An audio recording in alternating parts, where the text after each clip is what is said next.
Hello दोस्तों, स्वागत है आप सबका एक बार फिर से चैनल में। यहाँ पर आप लोग देख रहे होंगे कि पीएम मोदी जी जा रहे हैं, एक बार फिर से कहाँ जा रहे हैं, तो रसिया जाने वाले हैं ब्रिक्स समिट को करने के लिए। तो अभी आप लोग कहेंगे कि यार अभी तो रसिया गए थे प्रधानमंत्री मोदी जी, तो वो देखिए रसिया गए थे, वो उनकी बायलैटरल मीटिंग थी। अब वो जा रहे हैं ब्रिक्स समिट के लिए जो कि रसिया जा रहे हैं, और ये बहुत ही महत्वपूर्ण खबर है। मैंने आपको पिछली वीडियो में भी बताया था जो कनाडा का इश्यू था कि आखिर वेस्टर्न कंट्रीज की तरफ से भारत पर इतना ज़्यादा दबाव क्यों बन रहा है। तो उसका बहुत बड़ा कारण यही है कि पीएम मोदी जो ब्रिक्स समिट करने जा रहे हैं रसिया एक बार फिर से, और वहाँ पर जो सबसे बड़ी उम्मीद है कि डॉलर को लेकर कुछ डी डॉलराइजेशन। मैंने एक वीडियो बहुत समय पहले बनाई थी, तो डी डॉलराइजेशन आपको मैंने उसमें बताया था, इसमें भी बताऊंगा कि आखिर डी डॉलराइजेशन आखिर क्या है और क्यों वेस्टर्न कंट्री खासकर अमेरिका देश जो है इतना ज़्यादा टेंशन में है। और आप देखेंगे कि कनाडा का साथ दे रहा है जो निज्जर वाला इश्यू है, उसके अलावा जो पन्नू वाला केस है उस पर भी वो भारत को परेशान करने की कोशिश कर रहा है, जो जियो पॉलिटिकल गेम है जो कि खेल रहा है। तो यहाँ पर हम पूरी जानकारी देखेंगे, ठीक है।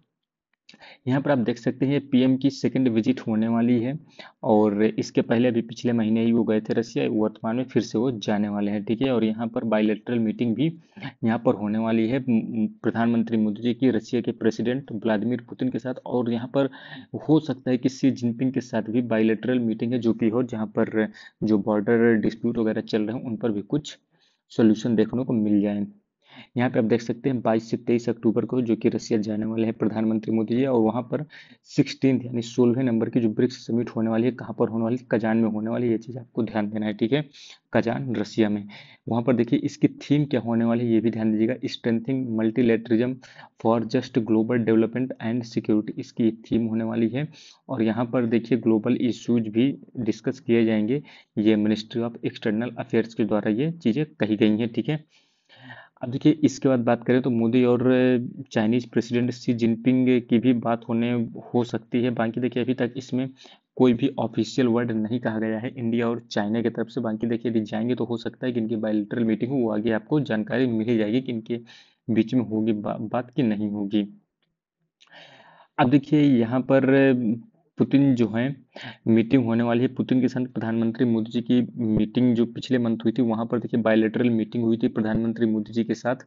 तो यहाँ पर ब्रिक्स समिट जब होना था तो उसके पहले एनसे अजीत डोभाल भी गए थे, कहाँ गए थे, सेंट पीटर्सबर्ग गए थे, आपको जानकारी होगी।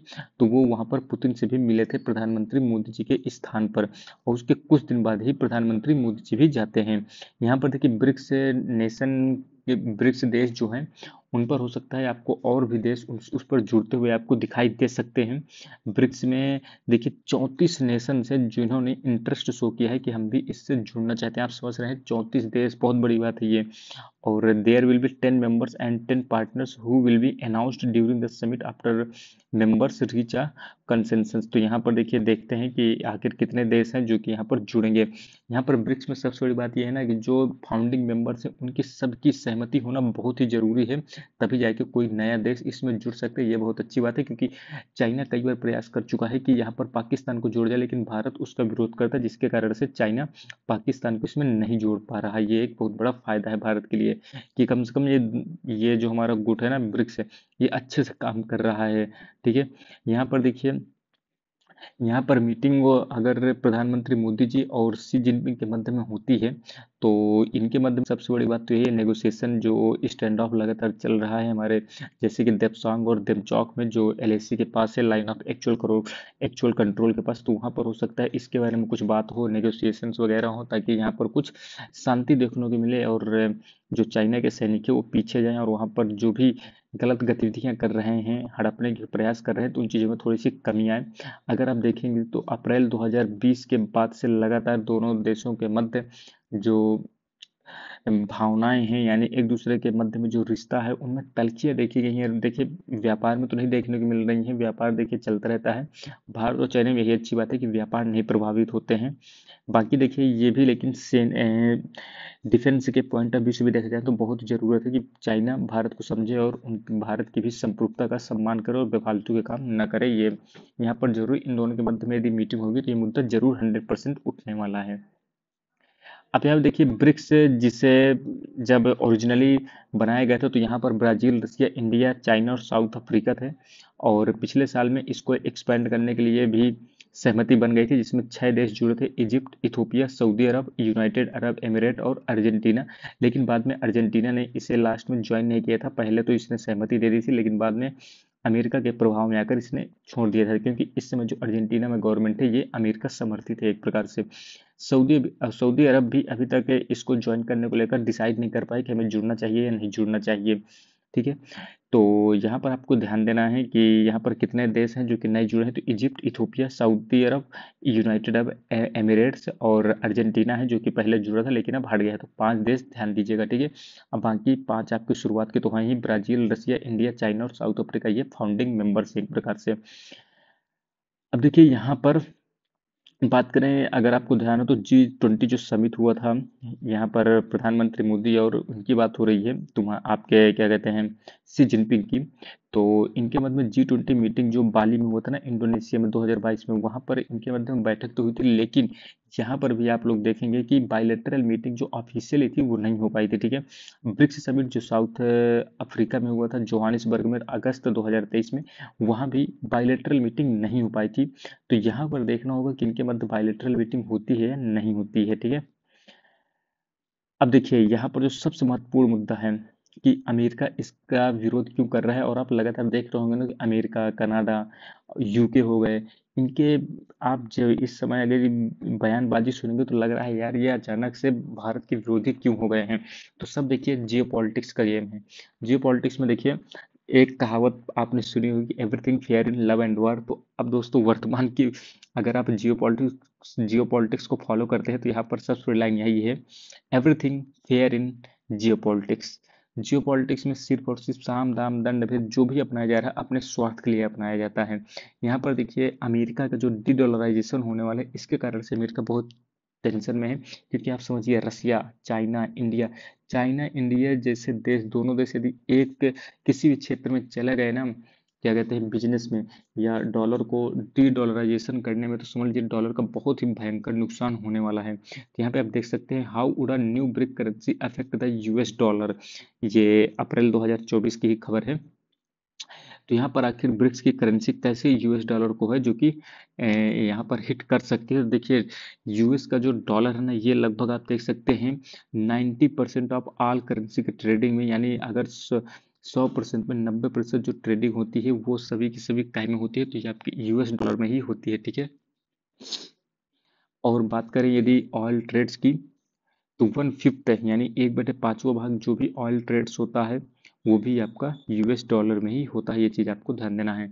अब देखिए बात करें डी डॉलराइजेशन आखिर क्यों मुद्दा उठ रहा है, तो जैसे कि यूएस ने सैंक्शन लगाया था चाइना और रसिया पर, इसके अलावा ईरान पर भी लगाया है, तो इसके कारण से डी डॉलराइजेशन काफ़ी ज़्यादा चर्चा में आ गया। क्योंकि देखिए जिन पर सैंक्शन नहीं लगा, जैसे भारत भी ये सोच सकता है, मान लीजिए कल के दिन हमारे अमेरिका से रिश्ते खराब होते हैं, अगर वो डॉलर को भारत से बैन कर देता तो भारत का कितना भयंकर नुकसान होगा। फॉरेन, आप चाहे उसे एफडीआई में देखिए या हमारे फॉरेन रिजर्व में देखिए, इन सब चीज़ों में तो हमारे डॉलर ही सबसे ज़्यादा है। तो इसलिए भारत भी चाहता है कि एक ऑप्शन जरूर बना रहे, ऐसा ना हो कि अगर हमारे रिश्ते खराब होते हैं अमेरिका से तो हमें व्यापारिक रूप से भी घाटा सहना पड़े। तो यहाँ पर देखिए आपको एक और चीज़ ध्यान देना है, जो यूएस प्रेसिडेंशियल डिबेट अभी हुआ था ना, प्रेसिडेंट ट्रंप और कमला हैरिस के बीच में, जो फॉर्मर प्रेसिडेंट है डोनाल्ड ट्रंप और current vice president Kamala Harris है, क्योंकि वर्तमान में आपके प्रेसिडेंट जो है बिडेन है, लेकिन वो इस बार अब अगले प्रतिनिधि के रूप में यहाँ पर कमला हैरिस को, जो कि इन्होंने सपोर्ट दिया है, और देखते हैं कौन जीतता है। तो यहाँ पर देखो डोनाल्ड ट्रंप ने सीधा यही कहा है कि यदि कोई भी डी डॉलराइजेशन करेगा तो हम उस पर कड़े से कड़े प्रतिबंध लगाएंगे। आप समझ सकते हैं इनकी लैंग्वेज और इनकी सोच कैसी है, ये चीज़ आपको ध्यान देना। इसलिए भारत भी चाहता है कि एक हम ऑप्शन जरूर रखें। ठीक है, तो इसीलिए चाइना, रसिया पर देखिए कितने भयंकर अमेरिका ने सैंक्शन लगाए हैं, उसके बाद भी, क्योंकि चाइना के पास रिसोर्स है, उसके पास ऑयल है, इसीलिए वो भी बचा हुआ है। समझ लीजिए उसके पास यदि ऑयल ना होता ना तो अभी तक वो देश बर्बाद हो गया होता, लेकिन ऑयल, उसके पास ऑयल रिजर्व अच्छे हैं और पेट्रोलियम भी अच्छे खासे वो बेचता है, इसके कारण से वो बचा हुआ है। ठीक है, अब देखिए बात करते हैं ब्रिक्स करेंसी की। तो ब्रिक्स करेंसी में बात करें तो ब्रिक्स करेंसी में सबसे ज़्यादा जो आगे चल रहा है वो चाइना की मुद्रा है, जिसको कोशिश किया, रसिया की तरफ से सपोर्ट दिया जा रहा है कि इसे हम ब्रिक्स की करेंसी बना दे, किसको? चाइना की करेंसी को।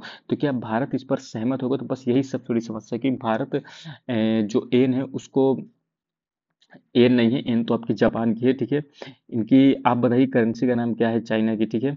चाइना को जो करेंसी है उसी पर रेनमिंबी जिसे हम कहते हैं, तो रेनमिंबी जो है इसको भारत सपोर्ट नहीं करता है एक प्रकार से, मतलब अभी तक खुले तौर पर नहीं कहा, लेकिन एक अंदर की बात यही है कि भारत इसे सपोर्ट नहीं करेगा, क्योंकि भारत नहीं चाहेगा कि चाइना का भी हमारे ऊपर कंट्रोल हो, क्योंकि चाइना भी अमेरिका से कम नहीं है, वो भी ऐसे ही देश है, क्योंकि वो भी दूसरी सबसे बड़ी अर्थव्यवस्था बन गया है, ठीक है। और परचेसिंग पावर पैरिटी के अनुसार देखेंगे ना, तो वो पहला नंबर का देश है ट्रिपल पी के आधार पर। तो यहाँ पर देखिए, why do the BRICS nations want to create a new currency, तो क्यों चाहते हो? सबसे बड़ी बात तो यही है कि रसिया पर जैसे उन्होंने क्या कहते हैं सेंक्शन लगाए हैं, ईरान पर लगे हैं, चाइना पर लगाने की बात करता रहता है अमेरिका, तो इसी कारण से ये देश चाहते हैं कि हमारा जो व्यापार है ये प्रभावित ना हो अमेरिका के चक्कर में। तो ये एक बहुत बड़ी बात है। यहाँ पर देखिए जो ब्राजीलियन प्रेसिडेंट थे लूला डी सिल्वा, तो इन्होंने भी देखिए जो ब्रिक्स समिट हुआ था इनके यहाँ साउथ अफ्रीका में, इन्होंने कहा था कि why can't an institution like the BRICS bank have a currency to finance trade relations between Brazil and China, Brazil and all other BRICS countries. इन्होंने भी डी डॉलराइजेशन का सपोर्ट किया था। इसके बाद देखेंगे आप जो, लेकिन यहाँ पर एक चीज़ आपको ध्यान देना है, यहाँ पर न्यू डेवलपमेंट बैंक जो ब्रिक्स का ही बैंक है एक प्रकार से, इसके हेड जो थे इन्होंने कहा the development of anything alternative is more a medium to long term ambition, there is no suggestion right now to create a BRICS currency. देखिए ये ऐसा ही कहेंगे, क्योंकि जब तक ऑफिशियली ब्रिक्स मेंबर्स के द्वारा इसको एक्सेप्ट नहीं कर लिया जाता तब तक न्यू डेवलपमेंट बैंक के भी अधिकारी भाई क्यों कहेंगे कि हमने डी डॉलराइजेशन कर दिया है और हम दूसरी करेंसी लाना चाहते हैं, जब तक जो फाउंडिंग मेंबर्स देश हैं वही अभी तक एकमत नहीं हो पाए। इसलिए अभी यहाँ पर तो खबर नहीं है, लेकिन अंदर की बात यही है कि ये डी डॉलराइजेशन पर जरूर काम करेंगे। देखेंगे आप, यदि भारत सहमत होता तभी ये चीज़ सक्सेस हो पाएगी। अगर भारत सहमत नहीं होता है तो बड़ा ही मुश्किल है कि डी डॉलराइजेशन हो पाएगा, ठीक है। अब देखिए बात करें अटलांटिक काउंसिल के अनुसार, तो आप देख सकते हैं करेंसी एक्सचेंज में लगभग 88% हिस्सा जो है ना किसका है? यूएस डॉलर का है। और 59% फॉरेन करेंसी रिजर्व जितने भी देशों की है उनमें देख सकते हैं आधा हिस्सा किसका आता है? यूएस डॉलर का आता है। आप समझ सकते हैं कितनी बड़ी हेजीमोनी है अमेरिकी डॉलर की, इसलिए अमेरिका इतना इतराता है भाई वो अपनी आपका, अगर आप लोग देखते हो कि यार अमेरिका के पास ऐसा क्या है कि वो इतना ज़्यादा इतराता है, सभी देशों को परेशान करता है, जिसको नहीं उसी को लताड़ देता है।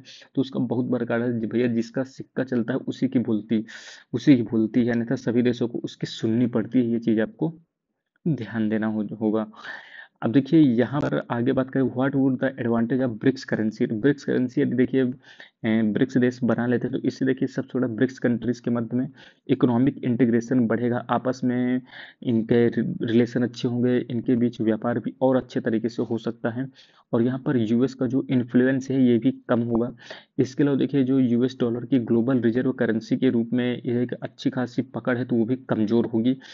Encourage other countries to form alliance to develop regional currencies, यानी इससे यही होगा कि अगर ब्रिक्स की करेंसी सक्सेसफुल होती है तो अन्य जो भी रीजनल करेंसीज है वो भी एक अलायंस बनाकर सोचेंगे कि हम भी थोड़ा सा डी डॉलराइजेशन करें और अपने देश को अमेरिका के प्रभुत्व से जितना ज़्यादा हो उसे कम कर सके। और यहाँ पर डॉलर पर डिपेंडेंस है वो भी आपकी कम होगी, जो विभिन्न देशों को तबाह करने की कोशिश करता रहता है ना अमेरिका, वो भी थोड़ा सा कम होगी। ये इसके ब्रिक करेंसी के बनाने के आने वाले समय में फायदा हो सकता है।